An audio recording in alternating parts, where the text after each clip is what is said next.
സദൃശ്യവാക്യങ്ങൾ 31 അധ്യായം 25 വാക്യം വായിക്കും. നീതിമൊഴികൾ 31 അധികാരം 25 വചനം. Proverbs chapter 31 verse 25. அவள் உடை பலமும் அலங்காரமுமாயிருக்கிறது, வருங்காலத்தை பற்றியும் மகிழ்கிறாள். ബലവും മഹിമയും അവളുടെ ഉടുപ്പ്, ഭാവി കാലം ഓർത്ത് അവൾ പുഞ്ചിരിയിടുന്നു.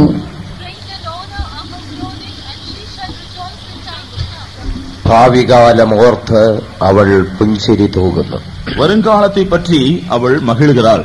She rejoices concerning the future. ഈ ബൈബിൾ ക്ലാസിന്റെ 5ാം ദിനത്തിനായി നിറഞ്ഞ ഹൃദയത്തോട് ദൈവത്തെ സ്തുതിക്കുന്നു. இந்த வேத பாடக்கூட்டத்தின் 5ஆம் நாளுக்காக முழு இதயத்தோடு நான் தேவனை ஸ்தோத்திரிக்கிறேன். With heart full of gratitude I praise my God for this 5th day of Bible study. അടുത്തും അകലെയുമായി ദൈവവചനം ശ്രവിക്കുന്ന എല്ലാ പ്രിയപ്പെട്ടവർക്ക് ഒരിക്കൽ കൂടെ നിസ്തുലനായ യേശുക്രിസ്തുവിന്റെ നാമത്തിൽ ഞങ്ങളുടെ സ്നേഹ വന്ദനങ്ങളെ അറിയിക്കട്ടെ. സമീപത്തിലും ദൂരത്തിലും ഇരുന്ന് இந்த செய்தியை கேட்டுக்கொண்டிருக்கிறதான அருமையான யாவருக்கும் இயேசு கிறிஸ்துவின் இணையற்ற நாமத்தில் மறுபடியுமாக எங்களுடைய அன்பின் வாழ்த்துதல்களை தெரிவித்துக் கொள்கிறோம். Once again we convey our greetings and our welcome to all those who are listening to us near and afar off in the name of Jesus Christ. വലിയവനായ ദൈവത്തിന്റെ തേജസ്സിൻ കീഴിലായിരിക്കാൻ തന്റെ മഹത്വ പ്രത്യക്ഷതയ്ക്ക് മുൻപായി കർത്താവ് ഒരു അനുഗ്രഹിക്കപ്പെട്ട അവസരം കൂടെ നമുക്ക് അനുവദിച്ചിരിക്കുകയാണ്. நம்முடைய மகா பெரிய தேவன் இயேசு கிறிஸ்துவினுடைய மகிமையான வருகை நாளுக்கு முன்பாக அவருடைய மகிமையின் கீழ் காணப்படக்கூடியதான ஒரு ஸ்லாக்கியத்தையும் கூட நமக்கு கிருபையாக தந்திருக்கிறார். God has given us graciously another opportunity that we might be under his glory before his glorious appearing. കഴിഞ്ഞ 4 ദിവസങ്ങളിലും കരുണാസമ്പന്നനായ ദൈവം തന്റെ കരുണയാൽ തിരുവചനത്തിൽ മറഞ്ഞുകിടന്ന ചില സത്യങ്ങൾ നമ്മെ ഓർപ്പിക്കുകയുണ്ടായി. கடந்த 4 நாட்களிலும் கிருபையும் இரக்கமும் நிறைந்ததான நம்முடைய ஆண்டவர் வேத வசனங்களில் மறைந்திருந்த சில சத்தியங்களை நமக்கு ஞாபகப்படுத்தினார். During the last few days the Lord God full of grace and mercy reminded of certain truths hidden in the scriptures. ഇന്ന് രാത്രിയിലും പരിശുദ്ധാത്മാവ് നമ്മോട് സംസാരിക്കട്ടെ.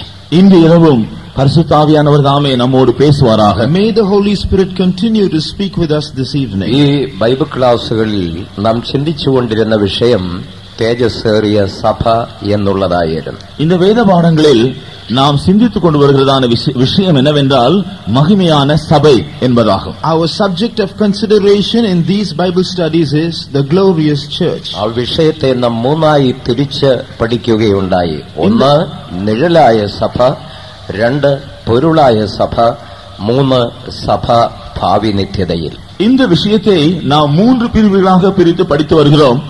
1 நிழலாட்டமாக சபையை பற்றி சொல்லப்பட்டிருக்கிற விஷயங்கள், 2வதாக உண்மை பொருளாய் காணப்படுகிறதான சபை, 3வதாக நித்தியத்தில் காணப்பட போகிற சபை. This topic is subdivided into 3 groups, namely the church as a shadow, secondly the church in reality, thirdly the church in eternity. കഴിഞ്ഞ ദിവസങ്ങളിൽ ഒരു തേജസ്സേറിയ സഭ എപ്രകാരം ഒരുക്കപ്പെടുവാൻ കഴിയും എന്നുള്ളതിനെക്കുറിച്ച് അല്പമായി ചിന്തിച്ചു. கடந்த நாளில் ஒரு மகிமையான சபை எவ்விதமாக ஆயத்தமாக்கப்பட முடியும் என்கிறதை நாம் சுருக்கமாய் கவனித்தோம். During the past days we studied to a certain extent how this glorious church can be prepared. ഇന്ന് രാത്രിയിൽ ദൈവസഭയ്ക്കായി ദൈവം വച്ചിരിക്കുന്ന ശോഭനമായ ഭാവിയെക്കുറിച്ച് ചിന്തിപ്പാൻ താൽപര്യപ്പെടുന്നു. இன்று இரவு தேவனுடைய சபைக்காக தேவன் ஆயத்தப்படுத்தி வைத்திருக்கிறதான மகிமையான வருங்காலத்தை பற்றி சிந்திக்கும்படியாக விரும்புகிறேன். Today I would like to meditate upon the glorious future that God has kept for the glorious church. ദൈവസഭയെക്കുറിച്ച് നിഴലായി പ്രസ്താവിക്കുന്ന പ്രസ്താവന മധ്യത്തിൽ പ്രതിപാദിക്കുന്ന ഒരു വാക്യമാണ് നാം വായിച്ചു കേട്ടത്. தேவனுடைய சபையை பற்றி நேராட்டமாக சொல்லப்பட்டிருக்கிறதான வசனங்களில் ஒரு பகுதியை தான் இன்றைக்கு நாம் படிக்க கேட்டோம். What we heard just now was a verse that was part of those things that form a shadow of the church. ഭാവി കാലം ഓർത്ത് അവൾ പുഞ്ചിരി ഇടുന്നു. அவள் வருங்காலத்தை எண்ணி மகிழ்கிறாள். She rejoices when she thinks of the future. ദൈവത്തിന്റെ സഭയ്ക്ക് ഓർത്ത് പുഞ്ചിരി തൂകുവാൻ ദൈവം ഒരു ശ്രേഷ്ഠമേറിയ ഭാവി ഒരുക്കി വെച്ചിരിക്കുന്നു. தேவனுடைய சபையும் எண்ணி மகிழ்ச்சி அடையும்படியாக ஒரு மகிமையான வருங்காலத்தை தேவன் ஆயத்தப்படுத்தி வைத்திருக்கிறார். God has prepared a glorious future so that the church might rejoice thinking of it. ദൈവ സഭയ്ക്ക് വേണ്ടി ഒരുക്കപ്പെട്ടിരിക്കുന്ന ശോഭന ഭാവി എന്ന് ചിന്തിക്കുമ്പോൾ പ്രധാനമായും അതിനെ 5 விஷயங்களாയി തിരിച്ചു പഠിക്കാം. தேவனுடைய சபைக்காக ஆயத்தமாக்கப்பட்டிருக்கிற மகிமையான வருங்காலம் என்கிற விஷயத்தை குறித்து நாம் சிந்திக்கும் பொழுது அதை 5 பிரிவுகளாக நாம் பார்க்கலாம். When we think of the glorious future that God has kept for the church, we can divide it into 5 categories. ദൈവസഭയ്ക്ക് ഏറ്റവും വേഗത്തിൽ അല്ലെങ്കിൽ അധികം താമസിയാതെ പ്രത്യക്ഷപ്പെടുവാൻ വെളിപ്പെടുവാൻ പോകുന്ന ഒരു ശോഭനമായ ദിവസമുണ്ട്. தேவனுடைய சபைக்காக வெகு சீக்கிரத்தில் வெளிப்பட போகிறதான ஒரு மகிமையான நாள் இருக்கிறது. There is a glorious day which will appear very soon for the church of God. அது இயேசுகிறிஸ்துவிന്റെ வீண்டும் வரவின் தினമാണ്. அதுதான் இயேசு கிறிஸ்துவினுடைய மறுபடியுமாய் வரப்போகிறதான நாள். That is the day when the Lord Jesus will return to the earth. ദൈവസഭ രാവും പകലും ആ ദിനത്തിനു വേണ്ടി ആകാംക്ഷയോടെ ആവലോടെ കാത്തിരിക്കുന്നു. தேவனுடைய சபையானது அந்த நாளுக்காக இரவும் பகலும் ஆவலோடு காத்துக் கொண்டிருக்கிறது. Day and night the church is ardently waiting for that glorious day. ദീർഘനാളുകളായി കാത്തിരുന്ന യേശുവിനെ മുഖാമുഖമായി കാണുവാൻ ഭാഗ്യം ലഭിക്കുന്ന ദിനമായിരിക്കും അത്. நீண்ட நாட்களாக காத்திருந்ததான இயேசுவை காணும்படியாக காத்திருந்த இயேசுவை முகாமுகமாக காணக்கூடியதான நாள் அந்த நாளாயிருக்கும். That will be the day when the church which was waiting for many days to see the Lord Jesus day and night will see him face to face that day. 1 തെസ്സലോനിക്കർ 4-ാം അധ്യായം 16-ാം വാക്യം യാഥാർത്ഥ്യമാകും. 1 தெசலோனிக்கேயர் 4-ாம் அதிகாரம் 16-ாம் வசனம் அன்றைக்கு உண்மையாக நிறைவேறும். 1 Timothy 4:14 will be fulfilled that day. കർത്താവ് താൻ ഗംഭീരനാദത്തോടും പ്രധാന ദൂതന്റെ ശബ്ദത്തോടും ദൈവത്തിന്റെ കാഹളത്തോടും കൂടെ സ്വർഗ്ഗത്തിൽ നിന്ന് ഇറങ്ങി വരും.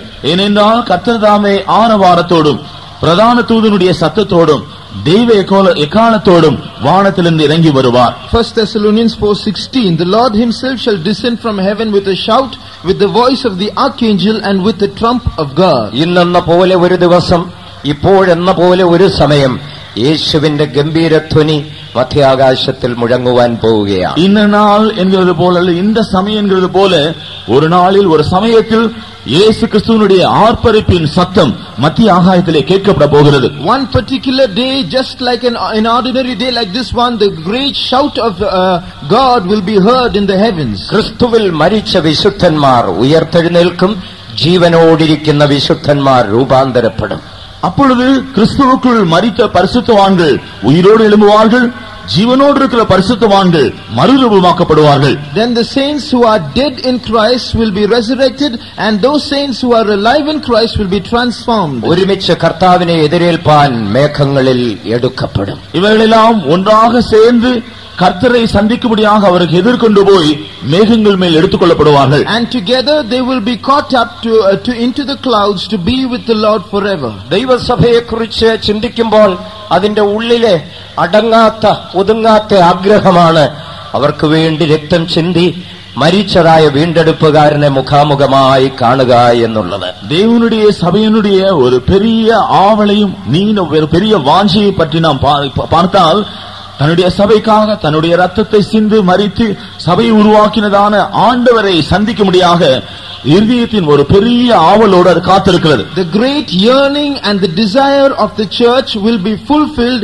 when the church is able to see its Redeemer who shed its blood and suffered to bring up the church and perfect it. ആ മഹത്വ നാളിനായി നാം ഒരുങ്ങി കാത്തിരിക്കുകയാണ്. அந்த மகிமையின் நாளுக்காக நாமும் ஆயத்தப்பட்டு காத்துக் கொண்டிருக்கிறோம். We are also getting ready and waiting for that glorious day. രണ്ടാമതായി ദൈവസഭയ്ക്കായി വെച്ചിരിക്കുന്ന ശോഭനമായ തേജസ്സേറിയ ഒരു അനുഭവമാണ് വെളിപ്പാട് 19-ാം അധ്യായം 7-8 വാക്യങ്ങളിൽ വായിക്കുന്നത്. இரண்டாவதாக தேவனுடைய சபைக்கு வைத்திருக்கிறதான மகிமையான வருங்காலத்தில் காணப்படுகிற அடுத்த விஷயம் வெளிப்படுத்தல் 19-ாம் அதிகாரம் 7, 8, 9 வசனங்கள் நாம் படிக்கிறது.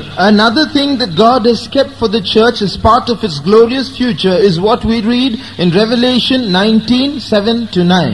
നാം സന്തോഷിച്ചുല്ലസിച്ച് അവന് മഹത്വം കൊടുക്കുക, കുഞ്ഞാടിന്റെ കല്യാണം വന്നുവല്ലോ. நாம் சந்தோஷப்பட்டு களிகூர்ந்து அவருக்கு துதி செலுத்த கடவோம். ஆட்டுக்குட்டியானவருடைய கல்யாணம் வந்தது.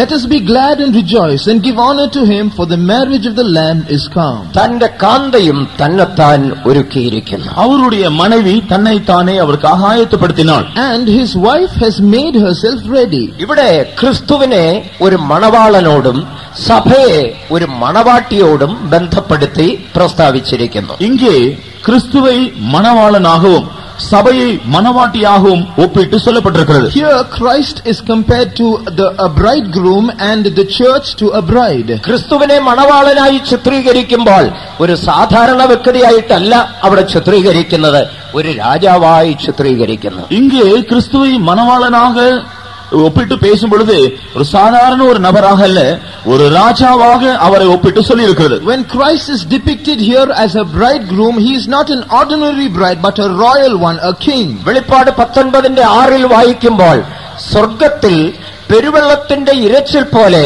സ്വർഗവാസികൾ ഒന്നടങ്കം സന്തോഷത്തോടെ ഹല്ലേലൂയ ശബ്ദം മുഴക്കുന്നതായി കാണുന്നു. அந்த 19-6 வசனத்தை நாம் படிக்கும் பொழுது பரலோகத்தில் காணப்படுகிற யாவரும் பெருவெள்ளத்தின் இறைச்சலை போல யாவரும் சேர்ந்து பெருந்தொனியாக ஹல்லேலூயா என்று சொல்லி முழங்குகிறார்கள் என்று பார்க்கிறோம். We read in verse 6 of Revelation 19, the voice of a great multitude as the voice of many waters shouting hallelujah in unison. അവർ ഹല്ലേലൂയ ശബ്ദം മുഴക്കുന്നതിന്റെ കാരണം എന്താണെന്ന് 6-ാം വാക്യത്തിൽ പ്രസ്താവിക്കുന്നുണ്ട്. നമ്മുടെ കർത്താവ് രാജ്യത്വമേറ്റിരിക്കുന്നു. அவர்கள் அல்லேலூயா என்று சொல்லி ஆர்ப்பரிப்பதற்குரிய காரணம் என்ன என்று அதே வசனத்திலே நாம் பார்க்கிறோம். அவர்கள் சொல்லுகிறார்கள், நம்முடைய கர்த்தர் ராஜ்யபாரம் பண்ணுகிறார். The reason for which they shout out hallelujah is written in the very same verse, the Lord God omnipotent reigns. സർവശക്തിയുള്ള നമ്മുടെ ദൈവമായ കർത്താവ് രാജ്യത്വമേറ്റിരിക്കുന്നു. സർവവല്ലമയുള്ള ദേവനാകിയ കർത്തർ രാജ്യഭാരത്തെ എടുത്തിരിக்கிறார். The Lord God who is all powerful has ascended the throne. അതിനുശേഷമാണ് പറയുന്നത്, നാം സന്തോഷിച്ച് ഉല്ലസിച്ച് അവന് മഹത്വം കൊടുക്കുക, കുഞ്ഞാടിന്റെ കല്യാണം വന്നുവല്ലോ. அதற்கு பின்புதான் சொல்லப்பட்டிருக்கிறது, நாம் சந்தோஷப்பட்டு களிகூர்ந்து அவருக்கு துதி செலுத்த கடவோம், ஆட்டுக்குட்டியானவருடைய கல்யாணம் வந்தது. It is after this that it is said, let us rejoice and be glad and give honor to him, for the marriage of the Lamb is come. രാജാവായി അവരോധിക്കപ്പെട്ട കർത്താവായി യേശുക്രിസ്തുവിന് കാന്തയായി തീരുവാനുള്ള ഭാഗ്യം ദൈവസഭയ്ക്ക് ദൈവം വച്ചിരിക്കുന്നു. ராஜாவாக ஒப்பிடப்பட்டிருக்கிறதான மணவாளனாகிய கர்த்தராகிய இயேசு கிறிஸ்துவினுடைய மணவாட்டியாய் மாறக்கூடிய ஸ்லாக்கியம் தேவனுடைய சபைக்கு கொடுக்கப்பட்டிருக்கிறது. The church of God has been given the excellent privilege of becoming the bride of Jesus Christ who is the king. ഇല്ലെങ്കിൽ ദൈവസഭയ്ക്ക് ഒരു രാജ്ഞി പദത്തിലേക്ക് ഉയരുവാനുള്ള പദവി ദൈവം വച്ചിരിക്കുകയാണ്. அல்லது தேவனுடைய சபைக்கு ஒரு ராஜரீக பதவியை பெற்றுக்கொள்ளும்படியான ஒரு உன்னதமான அனுபவத்தை தேவன் வைத்திருக்கிறார். In other words, God has reserved for the church a promotion whereby it can ascend to a royal estate. രാജാവിന്റെ കാന്ത മണവാട്ടി എന്ന് പറയുമ്പോൾ രാജ്ഞി എന്ന് പറയുന്നതിൽ യാതൊരു ബുദ്ധിമുട്ടുമില്ല.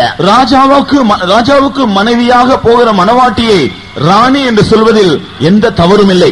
It is not wrong to call the bride who is going to be the bride to a king as a queen. എനിക്കും നിങ്ങൾക്കും ദൈവം വെച്ചിരിക്കുന്ന ഉന്നതമായ സ്ഥാനമാണത്. எனக்கும் உங்களுக்கும் தேவன் வைத்திருக்கிற ஒரு உன்னதமான ஸ்தானம் அல்லது பதவி அது. That is that great place that God has reserved for you and for me. ഈ ലോകത്തിൽ ആരുമല്ലാത്ത, ഈ ലോകത്തിൽ ഏതുമല്ലാത്ത, ആരുടെയും കണ്ണിൽപ്പെടാത്ത, ആരാലും ആദരിക്കപ്പെടാത്ത ഈ ഏതുമില്ലാത്തവരെ രാജ്ഞി പദത്തിലേക്ക് ഉയർത്തുവാൻ പോകുന്നു. இந்த உலகத்திலே ஒன்றுமில்லாதவர்களாக, ஒருவராலும் அங்கீகரிக்கப்படாதவர்களாக, ஒருவருடைய கண்களிலும் படாதபடி மறைக்கப்பட்டிருக்கிறவர்களாக, ஏது மற்றவர்களாய் காணப்படுகிறவர்களாக நம்மை ராணியாக மாற்றப்படக்கூடிய ஒரு உன்னதமான பதவிக்காக தேவன் நம்மை வைத்திருக்கிறார். God has given us who are good for nothings, people who are despised and rejected and inconspicuous in this world, the excellent opportunity of being promoted to be queen. ഒരുപക്ഷെ നിങ്ങൾ ചിന്തിക്കും, എല്ലാവരും എന്നെ നിന്ദിക്കുന്നു, എല്ലാവർക്കും ഞാനൊരു പരിഹാസപാത്രമായി തീർന്നിരിക്കുന്നു, ഈ ലോകത്തിൽ എന്നെ വിലമതിക്കുവാൻ ആരുമില്ല എന്ന് നിങ്ങൾ ദുഃഖിക്കുന്നുണ്ടാവും. താമസം വിന നാം രാജ്ഞിയായി മാറ്റപ്പെടുവാൻ പോകുന്നു. ஒருவேளை நீங்கள் நினைக்கலாம், எல்லாரும் என்னை நிந்திக்கிறார்கள், எல்லாராலும் நான் பரியாசம் பண்ணப்படுகிறேன், ஒருவரும் என்னை கனம் பண்ணுவதில்லை, மதிப்பதில்லை என்று நீங்கள் சொல்லி புலம்பலாம். ஆனால் வெகு சீக்கிரத்திலே ராணியாக மாறக்கூடியதான ஒரு சாக்கியம் உங்களுக்காக காத்திருக்கிறது. Perhaps you may be thinking, people are reproaching me, I have become an object of shame and mockery, no one respects me and so on. But remember, very soon you are going to be queen. 19ന്റെ 7-8 വാക്യങ്ങളിൽ വായിക്കുമ്പോൾ മറ്റൊരു വിഷയം കാണാം. തന്റെ കാന്തയും തന്നെത്താൻ ഒരുക്കിയിരിക്കുന്നു. 19 அதிகாரம் 7, 8 வசனங்களை நாம் படிக்கும் பொழுது வேறொரு விஷயத்தை காண்கிறோம். அது என்னவென்றால் அவருடைய மனைவி தன்னை தானே ஆயத்தப்படுத்தினாள். We read another thing in verses 7 and 8. His wife has made herself ready. ഇംഗ്ലീഷിലും തമിഴിലും വളരെ വ്യക്തമായിട്ടുണ്ട്.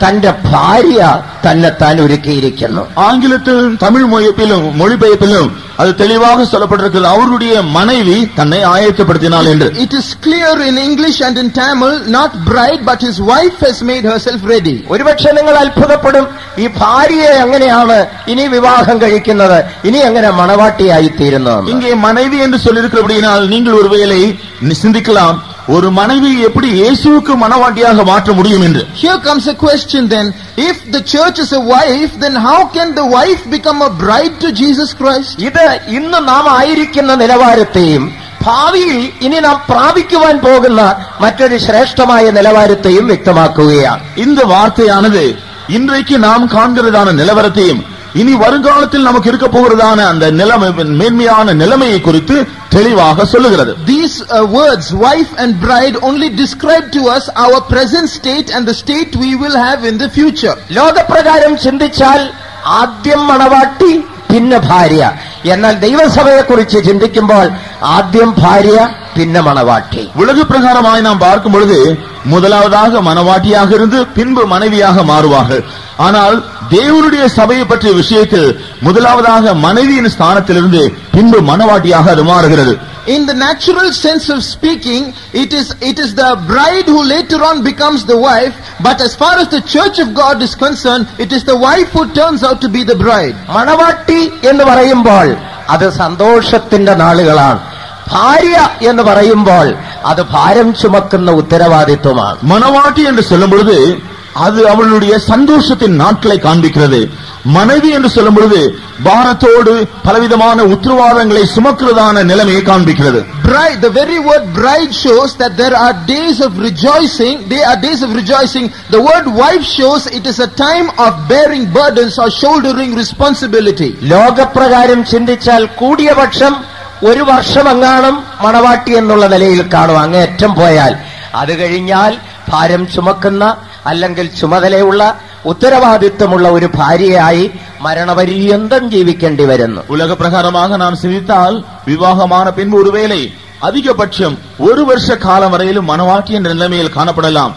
அதன் பின்பு பலவிதமான பாரங்களை சுமக்கிறதான பலவிதமான உத்தரவாதங்களை எடுத்து எல்லாம் செயல்பட வேண்டியதான நிலைமையில் தன்னுடைய ஜீவிய காலம் முழுவதும் அவள் காணப்பட வேண்டியிருக்கிறது. Now, if in the worldly sense of speaking, if we go to the greatest extreme, we can say that a woman can be in the state of a bride for at the most 1 year, but after that she has to take on new responsibilities and bear burdens till the day of her death. എന്നാൽ ദൈവസഭയെ കുറിച്ച് ചിന്തിക്കുമ്പോൾ ഈ ലോകത്തിലുള്ള അല്പമായ നാളുകൾ ഒരു വിശ്വസ്ത ഭാര്യയെ പോലെ, ക്രിസ്തുവാകുന്ന ഭർത്താവിന് ഒരു വിശ്വസ്ത ഭാര്യയെ പോലെ ജീവിക്കുന്ന തിരുസഭ അനന്തമായി നിത്യമായി അവസാനമില്ലാത്ത യുഗങ്ങളായി മണവാട്ടിയായി സന്തോഷിപ്പാൻ പോകുന്നു. தேவனுடைய சபையை குறித்து நாம் சிந்திக்கும் பொழுது கிறிஸ்து என்கிறதான புருஷனுடைய உண்மையான மனைவியை போல இன்றைக்கு அந்த சபை இருந்து கொஞ்ச நாட்கள் பாரம் சுமந்து கஷ்டப்பட்டு கொண்டிருக்க வேண்டியிருக்கும்.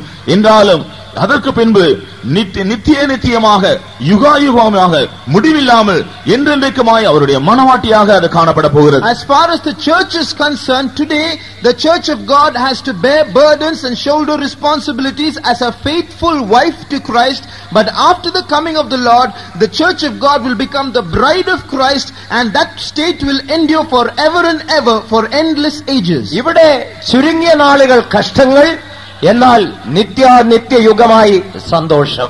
இங்கே பூமியிலே கொஞ்ச நாட்களுக்கு தான் பாடுகள், ஆனால் அதன் பின்பு நித்தியத்திலோ யுகாயுகமாக சந்தோஷம். A short period of suffering or difficulty today on this earth will result in eternal joy and bliss. അടുത്തതായി ക്രിസ്തുവും സഭയുമായി ആ വിവാഹ ബന്ധം എന്നുള്ളതായ ആ നിലവാരത്തിൽ എത്തുമ്പോൾ ഒരു ശ്രേഷ്ഠമേറിയ ബന്ധത്തെ നമുക്കതിൽ കൂടെ പഠിക്കാൻ കഴിയും. மேலும் கிறிஸ்துவுக்கும் சபைக்கும் அதை ஒரு விவாக சம்பந்தத்தில் உட்படுத்தும் பொழுது கிறிஸ்துவோடு நமக்கு கிடைக்க போகிறதான ஒரு மேன்மையான ஒரு உறவு ஐக்கியத்தை அது காண்பிக்கிறது. Next, when we see that the relationship between Christ and the church is like a relationship obtained between a husband and wife in marriage, it shows a great divine intimacy between Christ and the church. ഒരു സ്ത്രീ ഒരു പുരുഷന് വിവാഹം ചെയ്യപ്പെട്ടു കഴിഞ്ഞാൽ ആ പുരുഷനുള്ള സകല സ്വത്തിനും സകലത്തിനും ആ സ്ത്രീ കൂട്ടവകാശിയായി തീരുന്നു. ஒரு ஸ்திரீ ஒரு புருஷனை விவாகம் செய்து முடிந்த பின்பு அந்த புருஷனுடைய எல்லா சொத்துக்களுக்கும்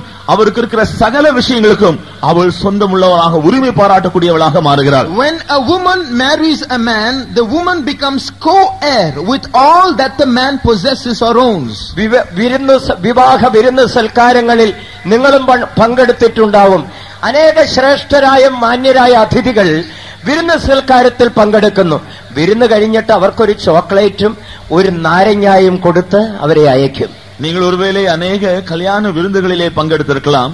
விருந்திலே பங்கெடுக்கிறவர்கள் எல்லாருக்கும் விருந்து முடிந்த பின்பு ஒரு சாக்லேட்டோ அல்லது ஒரு ஆரஞ்சு பழமோ இப்படி ஏதாவது ஒரு சிறிய வெகுமதியை கொடுத்து அனுப்பிவிடுவார்கள். Now those who partake in the reception or in the feast after the marriage will be men who are very eminent and well off, but after they have a good meal they will only be given some sweet meats and some fruits and sent away. വിവാഹം കഴിച്ചുകൊണ്ടുവന്ന പെൺകുട്ടിക്ക് വിവാഹം കഴിഞ്ഞതിന് ശേഷം ഒരു ചോക്ലേറ്റും 2 ഓറഞ്ചും കൊടുത്ത് നീ നിന്റെ വീട്ടിൽ പോക്കോ എന്ന് പറഞ്ഞ അവള് പോവുകയല്ല. ஆனால் விவாகம் செய்ததான அந்த பெண் அவளுக்கு இதை போல ஏதோ சாக்லேட்டோ பழமோ கொடுத்து நீ போக வேண்டும் என்று சொன்னால் அவள் போக மாட்டாள். But if you go to the bride and give her a few chocolates and some fruits and say all right you can go home, she is not going to leave. അതാണ് അതിഥികൾക്കും മണവാട്ടിക്കും തമ്മിലുള്ള വ്യത്യാസം. இதுதான் வந்த விருந்தாளிகளுக்கும் மணவாட்டிக்கும் இருக்கிற வித்தியாசம். This is the difference between the bride and the guests. യേശുക്രിസ്തുവിനുള്ള സർവ്വത്തിനും തിരുസഭയ്ക്ക് കൂട്ടവകാശം ലഭിക്കുവാൻ പോകുന്നു. இயேசு கிறிஸ்துவுக்கு காணப்பட போகிறதான சகல காரியங்களுக்கும் தேவனுடைய சபையானது உடன் பங்காளியாய் மாற போகிறது. The church of God is going to be co-heir with all that Christ possesses. പിതാവായ ദൈവം തനിക്കുള്ള സകലവും തന്റെ പുത്രനായ ക്രിസ്തുവിന് കൊടുത്തിരിക്കുന്നു. பிதாவாகிய தேவன் தனக்குரிய சகல காரியங்களையும் குமாரனாகிய இயேசு கிறிஸ்துவுக்கு தந்திருக்கிறார். God the Father has given all that he has to his son Jesus Christ. ക്രിസ്തുവിന്റെ കാന്തയായ തേജസ്സേറിയ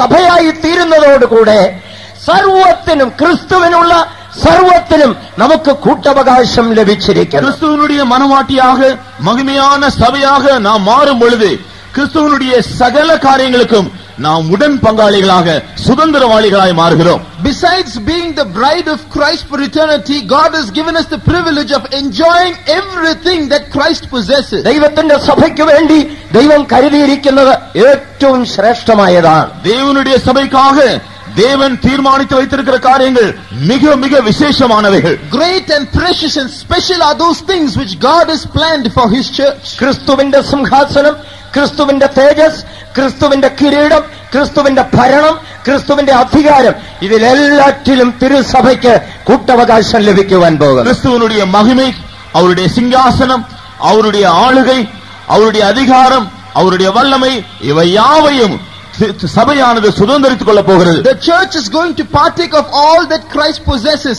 his throne, his glory, his crown, his dominion, his authority.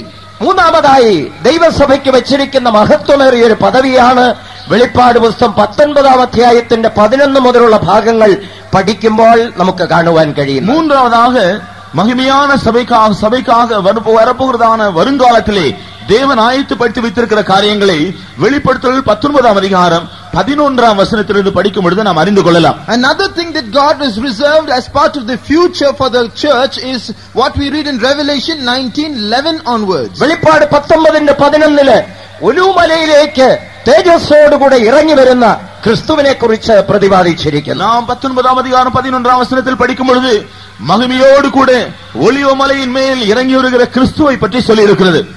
In that scripture portion we see how Christ descends with glory upon the Mount Olives. അനന്തരം സ്വർഗ്ഗം തുറന്നിരിക്കുന്നതും ഒരു വെള്ളക്കുതിര പ്രത്യക്ഷപ്പെട്ടതും ഞാൻ കണ്ടു എന്ന് യോഹന്നാൻ എഴുതുന്നു. பின்பு பரலோகம் திறந்திருக்கிறதை கண்டேன், ஒரு வெள்ளை குதிரை காணப்பட்டது என்று இங்கே யோவான் அப்போஸ்தலன் சொல்கிறார். John says, I saw heaven opened and I saw a white horse coming out of heaven. അതിന്റെ പുറത്തിരിക്കുന്നവന് വിശ്വസ്തനും സത്യവാനും എന്ന പേർ, ദൈവത്തിന്റെ വചനമെന്ന വാൾ അവൻ വഹിക്കുന്നു, രക്തം തളിച്ച ഉടുപ്പ് അവൻ ധരിച്ചിരിക്കുന്നു. അതിന്മേൽ ഏറിയിരുന്നവർ ഉണ്മയും സത്യവും ഉള്ളവർ എന്ന് എണ്ണപ്പെട്ടവർ, അവർ നീതിയായി ന്യായം തീർത്ത് യുദ്ധം பண்ணுகிறார்.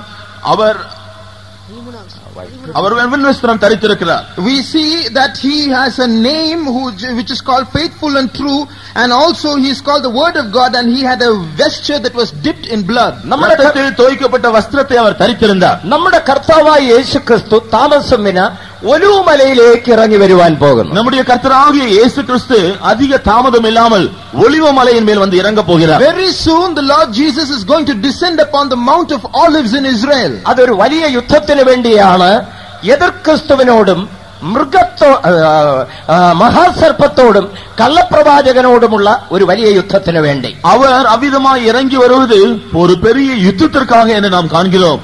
அந்த நாளில் அந்த கிறிஸ்துவோடும் வலு சர்ப்பத்தோடும் கள்ள தீர்க்கதரிசியோடும் அவர் எதிர்த்து யுத்தம் செய்வார். Jesus will come down upon that mountain that day to wage a war with the dragon, the antichrist and the false prophet. ആ യുദ്ധത്തിന്റെ ഉദ്ദേശം ഈ ഭൂമിയെ പിശാചിന്റെ പിടിയിൽ നിന്ന്, എതിർക്രിസ്തുവിന്റെ കയ്യിൽ നിന്ന്, കള്ളപ്രവാചകന്റെ കയ്യിൽ നിന്ന് മോചിപ്പിക്കുക എന്നുള്ളതാണ്. இந்த யுத்தத்தினுடைய நோக்கம் என்னவென்றால், இந்த பூமியை அல்லது முழு உலகத்தை அந்தி கிறிஸ்து, கள்ள தீர்க்கதரிசி, வலு சர்ப்பம் இவர்களுடைய கையிலிருந்து பிடுங்கும்படியாக. The purpose for which Jesus is going to fight this war is to pluck this world and its dominion out of the hand of the devil, the antichrist and the false prophet. ഈ മുഴു ലോകവും ഒരു 7 വർഷം എതിർക്രിസ്തുവിന്റെ ക്രൂര ഭരണത്തിൻ കീഴിൽ അമരുവാൻ പോകുന്നു. இந்த முழு உலகமும் அந்த கிறிஸ்துவினுடைய கொடுமையான ஆளுகைக்குள் போக போகிறது. This whole world is going to come under the cruel rulership of the antichrist for 7 years. ആ 7 വർഷത്തിന്റെ ഭരണത്തിന്റെ അവസാനത്തിങ്കൽ യേശുക്രിസ്തു ഈ ഭൂമിയിലേക്ക് ഇറങ്ങി വരും. அவனுடைய 7 வருஷ ஆளுகையினுடைய கடைசி வேளையில் இயேசு கிறிஸ்து ஒலிவ மலையின் மேல் இறங்கி வருவார். At the end of the 7 years of his rule, Jesus will come and descend upon the Mount Olives. ആ പ്രത്യക്ഷതയെ കുറിച്ചാണ് അവൻ വെള്ളക്കുതിരപ്പുറത്ത് ഇറങ്ങി വരുന്നു എന്ന് പ്രസ്താവിച്ചിരിക്കുന്നത്. அவர் விதமாக வருவதை பற்றிதான் அவர் வெள்ளை குதிரையின் மேல் ஏறினவராக வருகிறார் என்று சொல்லி இருக்கிறது. It is about that advent that it is written here that he is coming upon a white horse. ഇത് അക്ഷരാർത്ഥത്തിൽ ഒരു കുതിരപ്പുറത്ത് കയറി വരുന്നു എന്നല്ല, അതൊരു ആലങ്കാരിക ഭാഷ ഉപയോഗിച്ചിരിക്കുന്നു എന്ന് മാത്രം. യേശു മേഘാരൂഢനായി വരും. இது இங்கே சொல்லப்பட்டிருக்கிறபடியினால் எழுத்தின்படி அவர் வெள்ளை குதிரை மேல் வருவார் என்பதல்ல, இது உவமையாக சொல்லப்பட்டிருக்கிறது. ஆனால் இயேசு கிறிஸ்து அந்த வேளையில் மேகங்களோடு வருவார். It does not mean that he is literally going to come on a horse. It is only an illustration. It means the Lord is going to come in all his glory. 19ന്റെ 14 വാക്യം വായിക്കുമ്പോൾ അവന്റെ പിന്നാലെ വെള്ളക്കുതിരപ്പുറത്ത് ശുഭ്രവും വെള്ളയുമായ വസ്ത്രം ധരിച്ച ഒരു കൂട്ടം മനുഷ്യരെ കാണുന്നു. സ്വർഗീയ സൈന്യം എന്നാണ് അവരെ വിശേഷിപ്പിച്ചിരിക്കുന്നത്. 19-ാം അധികാരം 14-ാം വചനത്തിലെ നാം പഠിക്കും பொழுது அவருக்கு பின்னால் வெண்மையும் சுத்தமான வஸ்திரம் தரித்தவர்களாக வெள்ளை குதிரையின் மேல் ஏறினதான ஒரு பெரிய சேனை அவரை தொடர்ந்து வருகிறதா நாம் பார்க்கிறோம். In verse 14 we see that there is a great army of people following him from heaven. They are all on white horses and clothed in fine linen, white and clean. യേശുവിന്റെ പിന്നാലെ ഇറങ്ങി വരുന്ന ഈ സ്വർഗീയ സൈന്യം ദൈവദൂതന്മാരല്ല. இயேசு கிறிஸ்துவுக்கு பின்னால் வருகிறதான இந்த சேனை தேவதூதர்கள் அல்ல. This great army following Jesus from heaven is not a multitude of angels. അത് തന്റെ വിശുദ്ധന്മാരെ, തന്റെ വിശുദ്ധ സഭയെ കുറിക്കുകയാണ്. இது அவருடைய பரிசுத்தவான்களை அல்லது அவருடைய பரிசுத்த சபையை தான் குறிக்கிறது. This army is his saints or his holy church. തന്റെ വിശുദ്ധ സഭ യേശുവിന്റെ പിന്നാലെ ഈ ഭൂമിയിലേക്ക് ഇറങ്ങി വരുവാൻ പോകുന്നു. அவருடைய பரிசுத்த சபை இயேசுவை பின்தொடர்ந்து இந்த பூமியிலே வந்து வரப்போகிறது. God's holy church is going to follow Jesus and come back to earth. രഹസ്യവരവിൽ ഈ ഭൂമിയിൽ നിന്ന് എടുത്തുകൊള്ളപ്പെടുന്ന സഭ இரகசிய வருகையிலே இந்த பூமியிலிருந்து எடுத்துக்கொள்ளப்பட போகிறதான சபை, this church which is going to be caught up when Jesus comes secretly, 7 வருஷത്തെ சொர்க்கத்திலே கல்யாண மഹோത്സവവും കഴിഞ്ഞ് ക്രിസ്തുവിനോട് കൂടെ ഒലിവുമലയിലേക്ക് ഇറങ്ങി വരുവാൻ പോകുന്നു. பரலோகத்தில் அந்த கல்யாண விருந்து அல்லது உபசரிப்பு முடிந்த பின்பு 7 வருஷத்திற்கு பின்பு ஒலிவ மலையின் மேல் இயேசு கிறிஸ்துவோடு கூட சேர்ந்து வரப்போகிறது. After the wedding celebrations are over, at the end of 7 years, Jesus and his bride, the church, will return back to earth. ഈ ഭൂമി എതിർ ക്രിസ്തുവിന്റെ ക്രൂര ഭരണത്താൽ 7 വർഷം നിലവിളിക്കുമ്പോൾ തിരുസഭ യേശുവിനോടുകൂടെ സ്വർഗത്തിൽ കല്യാണ മഹോത്സവത്തിലായിരിക്കുന്നു. இந்த பூமியானது அந்த கிறிஸ்துவினுடைய கொடூரமான ஆளுகைக்குட்பட்டு புலம்பிக் கொண்டு அங்கலாய்த்துக் கொண்டிருக்கிற வேளையில் தேவனுடைய சபையோ பரலோகத்தில் இயேசு கிறிஸ்துவோடு கூட அந்த விவாக விருந்து சந்தோஷத்தை அனுபவித்துக் கொண்டிருக்கும். When the whole world is under the cruel rulership of the Antichrist for 7 years, the church of Jesus Christ will be enjoying and will be rejoicing on the wedding day in heaven. അനന്തരം യേശു ഈ ഭൂമിയിലേക്ക് മേഘത്തിൽ വെളിപ്പെടുമ്പോൾ തന്റെ വിശുദ്ധ സഭയും അവനോട് കൂടെ ഉണ്ടായിരിക്കും. அதன் பின்பு கர்த்தராகிய இயேசு கிறிஸ்து மேகத்தில் அவர் வெளிப்படும் பொழுது அவருடைய பரிசுத்த சபையும் அவரை தொடர்ந்து வரும். At the end of which, when Jesus comes again to earth upon the clouds, his holy church will follow him. യേശുവിന്റെ ആ പ്രത്യക്ഷതയെ കുറിച്ചാണ് വെളിപ്പാട് പുസ്തകത്തിൽ പറയുന്നത്, ഏത് കണ്ണും അവനെ കുത്തിത്തുളച്ചവരും അവനെ കാണും. இயேசு கிறிஸ்து இவ்விதமாய் வருவதை பற்றி வெளிப்படுத்தின விசேஷத்தெல்லாம் படிக்கிறோம். கண்கள் யாவும் அவரை காணும், அவரை குத்தினவர்களும் அவரை நோக்கி பார்ப்பார்கள் என்று படிக்கிறோம். It is about this return or advent of the Lord Jesus that it is written in the book of Revelation, every eye shall see him and they also which pierced him. ഭൂമിയിലുള്ള സകല മനുഷ്യരും മഹത്വത്തോടെ തേജസ്സോടുകൂടെ ഒലിവുമലയിലേക്ക് ഇറങ്ങി വരുന്ന യേശുവിനെ കാണും. அன்றைக்கு பூமியில் இருக்கிற எல்லா ஜனங்களும் மகிமையோடு பிரகாசத்தோடு ஒலிவ மலையின் மேல் இறங்கி வருகிற இயேசுவை காண்பார்கள். That day every human being all around the globe will be able to see Jesus descending from heaven upon the Mount Olives with all his glory. യേശുവിനെ മാത്രമല്ല, യേശുവിന്റെ പിന്നാലെ അണിയണിയായി നിരനിരയായി ഇറങ്ങി വരുന്ന തന്റെ വിശുദ്ധന്മാരെയും മുഴുലോകവും തേജസ്സോടെ കാണുവാൻ പോവുകയാണ്. இயேசுவை மாத்திரமல்ல, அவரை பின்தொடர்ந்து வரிசையாக அணியணியாக வருகிறதான சகல பரிசுத்தவான்களையும் பூமியில் இருக்கிற சகல ஜனங்களும் காண்பார்கள். And not just Jesus, the whole world is also going to see that great army of saints, the church of God descending in all its glory in ranks. എത്ര മഹത്വമേറിയതായിരിക്കും ആ ഇറങ്ങി വരവെന്നറിയാമോ? அவ்விதமாக இறங்கி வருவது எவ்வளவு காண்பதற்கு மகிமையாக விசேஷமாக இருக்கும் தெரியுமா? How glorious and majestic that view will be. യേശു ക്രിസ്തു തേജസ്സിൽ വെളിപ്പെടുന്നു. இயேசு கிறிஸ்து மகிமையில் வெளிப்படுகிறார். Jesus is appearing in glory. അവന് രാജാതി രാജാവെന്നും കർത്താതി കർത്താവെന്നും നാമം നൽകപ്പെട്ടിരിക്കുന്നു. அவருக்கு ராஜாதி ராஜா, கர்த்தாதி கர்த்தர் என்ற பெயர் கொடுக்கப்பட்டிருக்கிறது. He has been given a title, King of Kings and Lord of Lords. എന്താണ് ആ പദത്തിന്റെ അർത്ഥം? இந்த வார்த்தையினுடைய அர்த்தம் என்ன? What does that mean? രാജാക്കന്മാരുടെ രാജാവ്, പ്രഭുക്കന്മാരുടെ പ്രഭു എന്നാണ് അതിന്റെ. அவர் ராஜாக்கள் எல்லாருக்கும் ராஜா, எல்லா பிரபுக்களுக்கும் அவர் தலைவர், கர்த்தர். It means that our God is the King of all kings and he is the Lord over all lords. യേശു രാജാക്കന്മാരുടെ രാജാവും പ്രഭുക്കന്മാരുടെ പ്രഭുവുമായി ഇറങ്ങി വരുമ്പോൾ അവന്റെ പിന്നിൽ തന്റെ വിശുദ്ധന്മാർ രാജാക്കന്മാരും പ്രഭുക്കളുമായിരിക്കും. இயேசு கிறிஸ்து ராஜாக்களுக்கு ராஜாவாகவும் பிரபுக்கள் யாவருக்கும் பிரபுவாகவும் இறங்கி வரும் பொழுது அவருடைய பரிசுத்தவான்கள் அவரை பின்தொடர்ந்து ராஜாக்களாக பிரபுக்களாக வருவார்கள். If Jesus is going to be king over kings and lord over lords, then his saints who are behind him, who are his subjects, are the kings and lords. അവന്റെ വായിൽ നിന്ന് പുറപ്പെടുന്ന ഇരുവൈത്തല വാളിനാൽ ജാതികളെ വെട്ടി ആ യുദ്ധത്തിൽ പരാജയപ്പെടുത്തി ഈ ഭൂമിയുടെ ഭരണം യേശുവിന്റെ കരങ്ങളിൽ വരുവാൻ പോകും. அவருடைய வாயிலிருந்து புறப்பட்ட இருபுறமுள்ள பட்டயத்தின் மூலமாக பூமியில் காணப்படுகிற சகல ஜாதிகளும் வெட்டப்பட்டு அவர்கள் அழிக்கப்பட்டு அந்த தோல்வியை அவர்கள் தோல்வியடைய செய்து இந்த பூமியினுடைய ஆளுகையை கர்த்தராகிய இயேசு கிறிஸ்து எடுத்துக் கொள்வார்.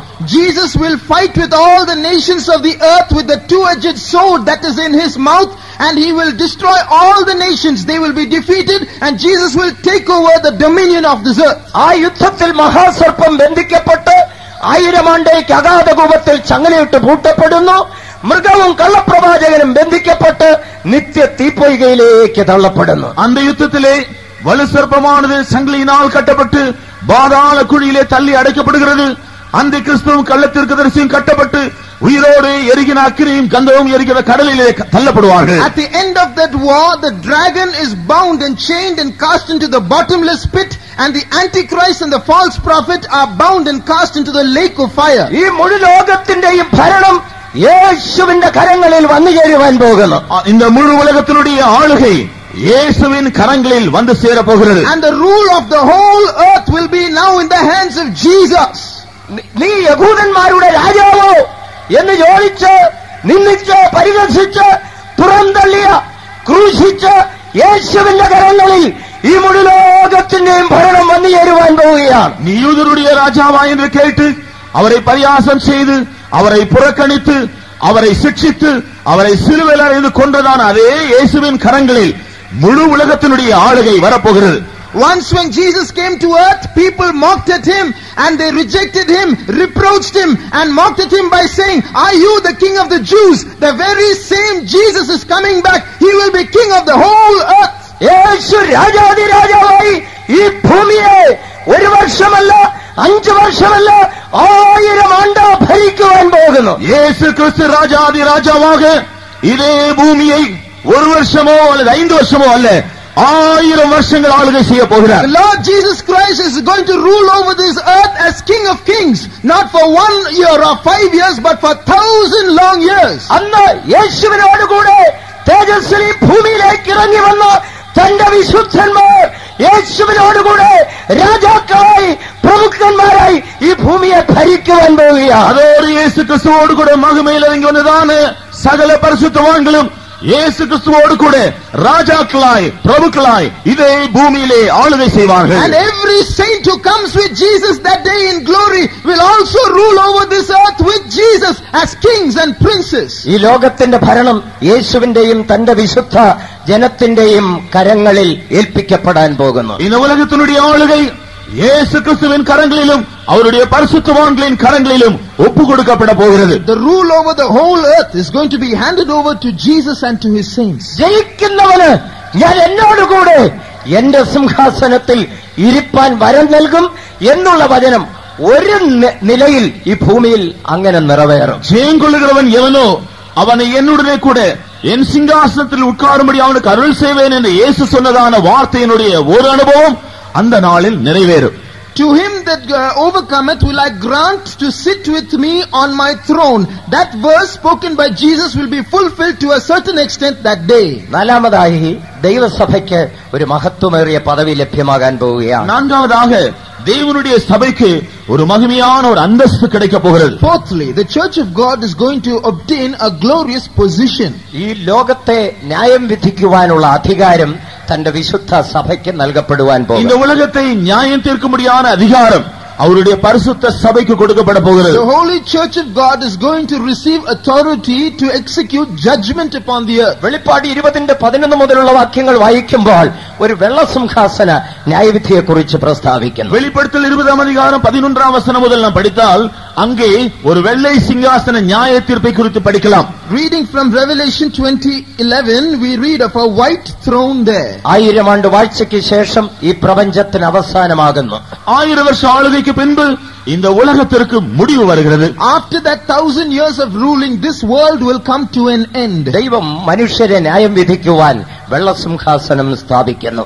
தேவன் மனுஷரை நியாயம் தீர்க்கும்படியாக வெள்ளை சிங்காசனத்தை அவர் ஏற்படுத்துகிறார். And God sets up a great white throne to judge every man.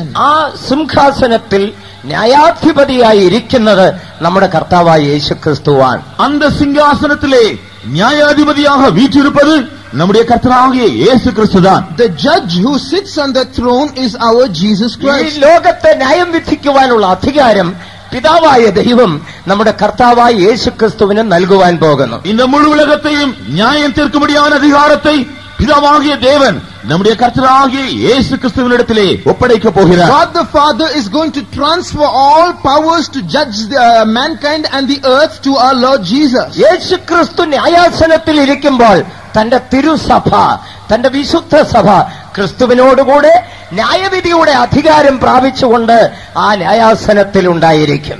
இயேசு கிறிஸ்து விதமாய் நியாயாசனத்திலே வீற்றிருக்கும் பொழுது தேவனுடைய பரிசுத்தமான சபை நியாயம் தீர்க்கும்படியான அதிகாரத்தை உடையவர்களாக சபை உடையதாக அவரோடு கூட சிங்காசனத்தில் வீற்றிருக்கும். When the Lord Jesus sits upon his judgment throne, the holy church of God will also sit with Jesus, having received powers to judge. ഈ ലോകത്തിൽ ഏതുമില്ലാത്ത എനിക്കും നിങ്ങൾക്കും ഈ ലോകത്തിൽ 1000 ആണ്ട് ഭരണം മാത്രമല്ല തരുവാൻ പോകുന്നത്, നമ്മെ സുപ്രീം കോടതി ജഡ്ജിമാരായി ഉയർത്തുവാൻ പോവുകയാണ്. இந்த உலகத்திலே ஒன்றுமற்ற ஒன்றுமில்லாமல் இருக்கிறதான உங்களுக்கும் எனக்கும் இதே உலகத்திலே 1000 வருஷம் ஆளுகை செய்யும்படியான ஒரு சாக்கியத்தை மாத்திரமல்ல, சுப்ரீம் கோர்ட் நியாயாதிபதிகளை போன்ற அதிகாரம் நமக்கு கிடைக்க போகிறது. Now we who have nothing in this world are not only going to rule over this world for 1000 years, we are going to be judges in the global supreme court. ആ ന്യായാസനത്തിന് മുൻപാകെ ആരൊക്കെ വന്ന് നിൽക്കുമെന്നറിയാമോ? அந்த நியாயாசனத்துக்கு முன்பாக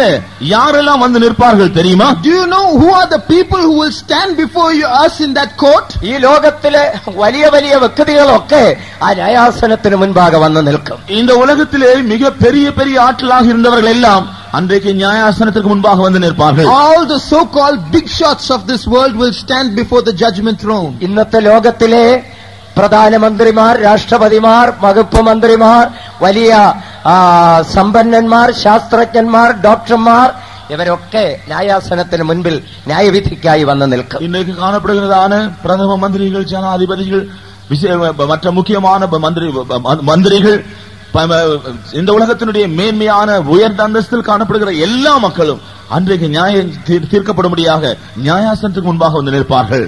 Those who are ministers and eminent noblemen of these days, doctors and scientists, they will all stand before the judgment throne that day. നിങ്ങളൊന്ന് ഭാവനയിൽ ചിന്തിച്ചു നോക്കൂ.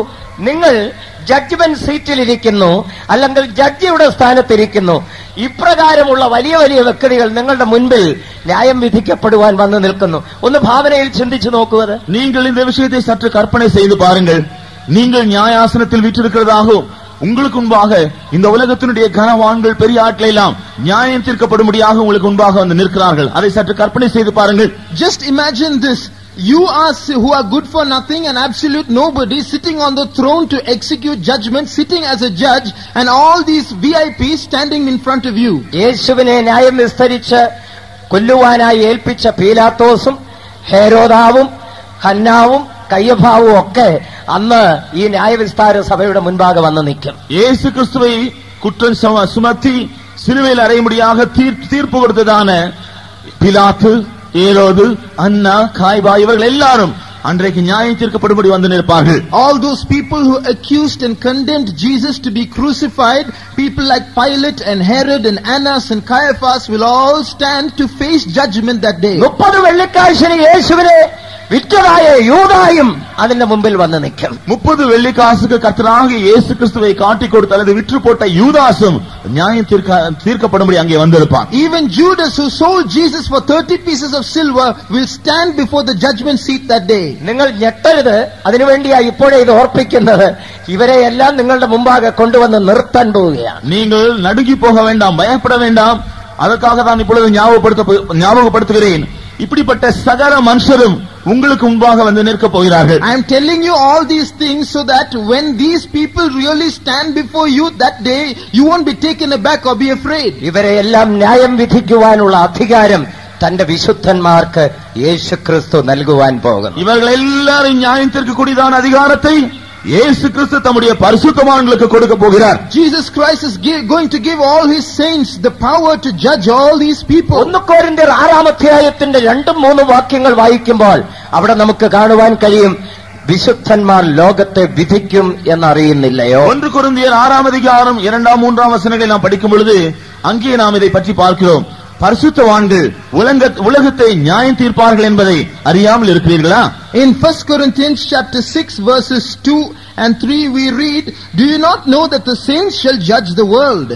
ലോകത്തെ എന്ന് പറയുമ്പോൾ മനുഷ്യരെ, എന്നാൽ താഴോട്ട് വായിക്കുന്നു, നിങ്ങൾ ദൂതന്മാരെ വിധിക്കും എന്നറിയുന്നില്ലയോ? உலகத்தை என்று சொல்லும் பொழுது அது மனுஷரை நியாயம் தீர்ப்பதை காண்பிக்கிறது. എന്നാலும் அடுத்த வசனத்திலே பார்க்கிறோம், நீங்கள் தேவதூதர்களையும் கூட நியாயம் தீர்க்கப் போகிறீர்கள். Now when you say saints will judge the world, it refers to human beings in the world, but the next verse also says, do you not know you're going to judge angels? ഈ ലോകത്തിലെ ഒരു supreme കോടതി ജഡ്ജിക്ക് ഒരു മനുഷ്യനെ മാത്രമേ ന്യായം വിധിക്കാൻ അധികാരമുള്ളൂ, ദൈവദൂതന്മാരെ വിധിക്കാനുള്ള അധികാരം കിട്ടിയിട്ടില്ല. இந்த உலகத்தினுடைய சுப்ரீம் கோர்ட் நீதிபதிக்கு ஒரு மனுஷனை நியாயம் தீர்க்கக்கூடிய அதிகாரம் தான் உண்டு, தேவதூதனை நியாயம் தீர்க்கக்கூடிய அதிகாரம் இல்லை. The judge of any supreme court in this world has power to judge human beings alone. They don't have the power to judge angels. എന്നാൽ യേശുവിന്റെ സഭയ്ക്കോ അല്ലെങ്കിൽ തന്റെ വിശുദ്ധന്മാർക്കോ ദൂതന്മാരെ കൂടെ ന്യായം വിധിപ്പാനുള്ള അധികാരം ലഭിക്കും. ஆனால் இயேசு கிறிஸ்துவினுடைய சபைக்கோ அல்லது அவருடைய பரிசுத்தவான்களுக்கோ தேவதூதர்களை கூட நியாயம் தீர்க்கக்கூடிய அதிகாரம் கிடைக்கும். But the church of God or his saints will have the authority to judge angels too. അഞ്ചാമതായി ദൈവസഭയ്ക്ക് വേണ്ടി ഒരു തേജസ്സേറിയ സ്ഥലം ഒരുക്കപ്പെടുന്നു. ஐந்தாவதாக தேவனுடைய சபைக்காக ஒரு மகிமையான இடம் ஆயத்தமாக்கப்படுகிறது. Fifthly, a glorious place is being prepared for the church of God. യേശുക്രിസ്തു ഇഹലോകത്തിലായിരുന്നപ്പോൾ ഇപ്രകാരം ഓർപ്പിക്കുകയുണ്ടായി. கர்த்தராகிய இயேசு கிறிஸ்து சரீரப்பிரகாரமாய் இந்த உலகத்தில் இருந்தபொழுது விதமாய் சொல்லி ஞாபகப்படுத்தினார். When Jesus was physically on this earth, he reminded his people of this thing. ഞാൻ നിങ്ങൾക്ക് വേണ്ടി ഒരു സ്ഥലം ഒരുക്കുവാൻ പോകുന്നു. உங்களுக்காக ஒரு ஸ்தலத்தை ஆயத்தப்படுத்த நான் போகிறேன். I go to prepare a place for you. ഞാൻ പോയി സ്ഥലം ഒരുക്കിയാൽ ഞാൻ ഇരിക്കുന്ന ഇടത്ത് നിങ്ങളെയും ഇരുത്തേണ്ടതിന് വീണ്ടും വന്ന് നിങ്ങളെ എന്റെ അടുക്കൽ ചേർത്തുകൊള്ളും. நான் போய் ஸ்தலத்தை ஆயத்தப்படுத்தின பின்பு நான் எங்கே இருக்கிறேனோ அங்கே நீங்களும் இருக்கும்படியாக நான் மறுபடியும் திரும்பி வந்து உங்களை என்னிடத்தில் சேர்த்துக் கொள்வேன். And after I have prepared a place for you, I will come again and receive you unto myself, that where I am, there ye may be also. യേശു ഇത് പ്രസ്താവിച്ചിട്ട് കടന്നുപോയിട്ട് ഏറെക്കുറെ 2000 വർഷങ്ങളായി. യേശു இந்த காரியங்களை சொல்லிவிட்டு அவர் கடந்து போன பின்பு ஏறக்குறைய 2000 வருஷங்கள் கடந்து விட்டது. Now it is about 2000 years since Jesus has said these words and gone away. ഒരുപക്ഷേ നമ്മുടെ ഹൃദയത്തിൽ ചിന്തിക്കാം, ഇതുവരെയും ആ സ്ഥലത്തിന്റെ ഒരുക്കം കഴിഞ്ഞില്ലേ, എന്തുകൊണ്ട് യേശു ഇതുവരെ മടങ്ങി വന്നില്ല എന്ന്. ஒருவேளை நாம் நம்முடைய இதயத்தில் இப்படி சிந்திக்கலாம், அந்த ஸ்தலம் இன்னும் ஆயத்தமாக்கப்படவில்லையா, ஏன் இன்னும் இயேசு வரவில்லை என்று நாம் சிந்திக்கலாம். You may think within yourself, is that place which God is preparing not yet ready? Why has